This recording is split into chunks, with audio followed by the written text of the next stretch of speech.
Hi friends, this is Shravani. Welcome to my channel కాసేపు సరదాగా. నా ఛానల్ని లైక్ చేసి షేర్ చేసి సబ్స్క్రైబ్ చేసుకోండి. సబ్స్క్రైబ్ చేసుకున్నాక పక్కన ఉన్న బెల్ ఐకాన్ని క్లిక్ చేయండి.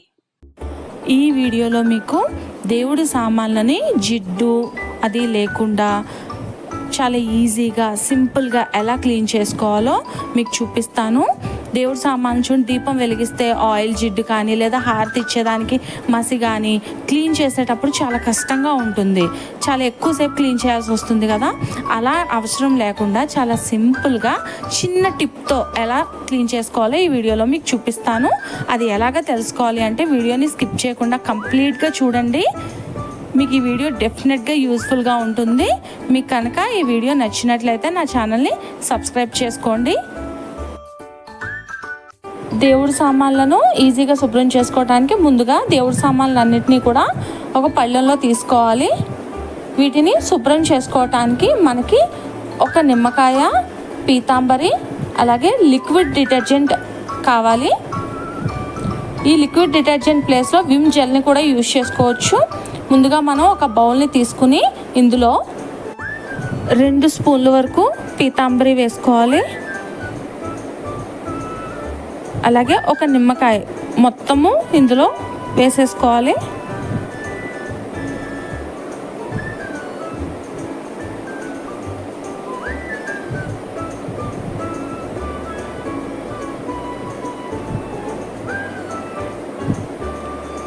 అలాగే లిక్విడ్ డిటర్జెంట్, దీని ప్లేస్లో మీరు విమ్ జెల్ కూడా వేసుకోవచ్చు. విమ్ జెల్ వేసుకున్నా ఇదే వేసుకున్నా కూడా చాలా బాగా వస్తాయి, జిడ్డంతా కూడా పోతుంది.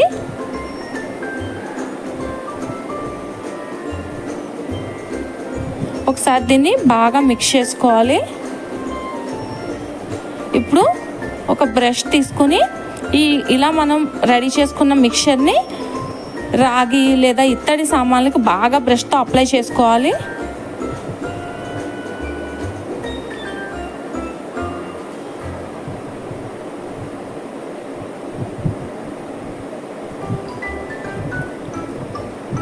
చూడండి, ఇది రాగి చెంబు చూడండి ఎలా ఉందో కలర్ దేవుడి సామాన్లోది.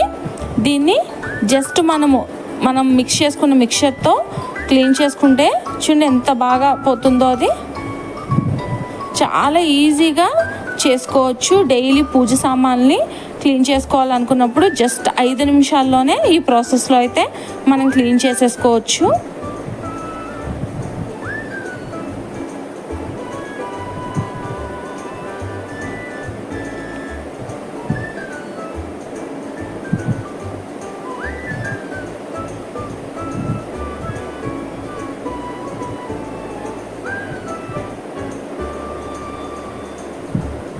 జస్ట్ ఒకసారి అలా నీట్గా బ్రష్తో రబ్ చేసుకోవాలి.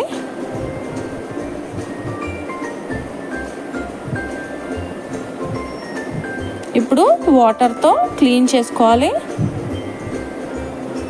చూడండి చాలా బాగా క్లీన్ అవుతాయి ఈ ప్రాసెస్లో. సామాన్లు చాలా ఈజీగా కూడా అయిపోతుంది, ఎక్కువ శ్రమ కూడా పడక్కర్లేదు. ఇలా అన్నిటికీ మన మిక్చర్ని అప్లై చేసేసుకుని ఒక 2 నిమిషాలు అలా వదిలేయాలి. తర్వాత వాటర్తో మంచిగా క్లీన్ చేసుకోవాలి. వీటిని ఇలా క్లీన్ చేసుకున్న వీటిని డ్రై క్లాత్తో నీట్గా తుడిచేసుకుంటే సరిపోతుంది. అంతే అండి, జస్ట్ 2 మినిట్స్లోనే అయిపోతుంది ప్రాసెస్ అంతా కూడా. రాగి మరియు ఇత్తడి సామాన్లు, వెండి సామాన్లను కూడా క్లీన్ చేసుకోవచ్చు. తలతల మెరుస్తాయి. మెయిన్గా ఏంటంటే డైలీ పూజ చేసుకునే వాళ్ళకి ఈ ప్రాసెస్ అన్నది చాలా ఈజీగా ఉంటుంది. మీరు కూడా ట్రై చేయండి. ఈ వీడియో మీకు నచ్చిందని అనుకుంటున్నాను. ఈ వీడియో కనుక మీకు నచ్చినట్లయితే నా ఛానల్ని సబ్స్క్రైబ్ చేసుకోండి. అలాగే ఈ వీడియోకి ఒక లైక్ కొట్టి షేర్ చేయండి.